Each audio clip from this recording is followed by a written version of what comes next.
We're talking with Dylan Sprague, who's the Vice President of Programming for the Boston region here at the brand new, as in you've been in here for 4 days now, Very brand new. Right. WBZ newsroom. How are you, Scott? Good, I'm good. So this is amazing. This is such a far cry from being in the corner of the TV newsroom back over in Alston. Talk to me about the challenges of integrating. You know, this has been obviously a unique radio station. I'm partial to it, having worked here myself. Yep.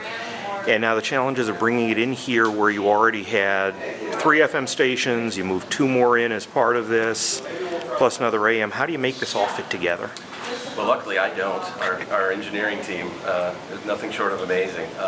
It was the kind of the biggest challenge, I think, is we wanted to create a new era for BZ. Not, literally a new era with joining iHeart, but wanted the look and the feel of the newsroom to be kind of that new where we're headed, as opposed to where it's been.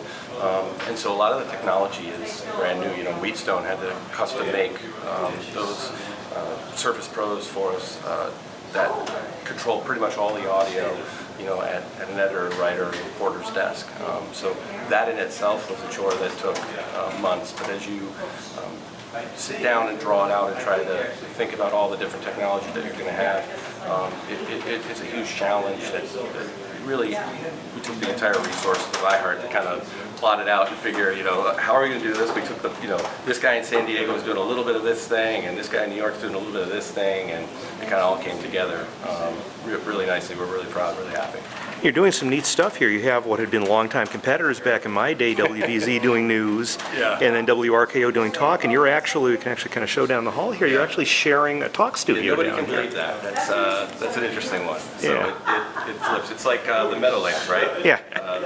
When the Giants play, it's the Giants Stadium, and when the Jets play, it's there. So, but in all seriousness, the way the talk schedule worked out, it made sense to build one big showcase studio, where not only are the hosts kind of on show, but if they have guests, there's plenty of room for entertaining or press or whatever. Because we heard at BZ that was when Dan would have somebody on, they were trying to fit people into a little hallway, and the studios were never designed for that. It was pretty tough. So, and I've showed you around here.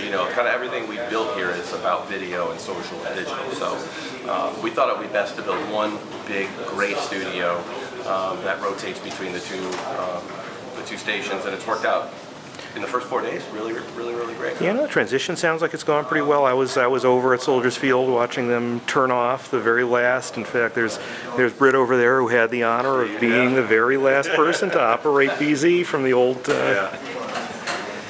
history. And the view, by the way, since we're looking there, look at that. I mean, again, part of it.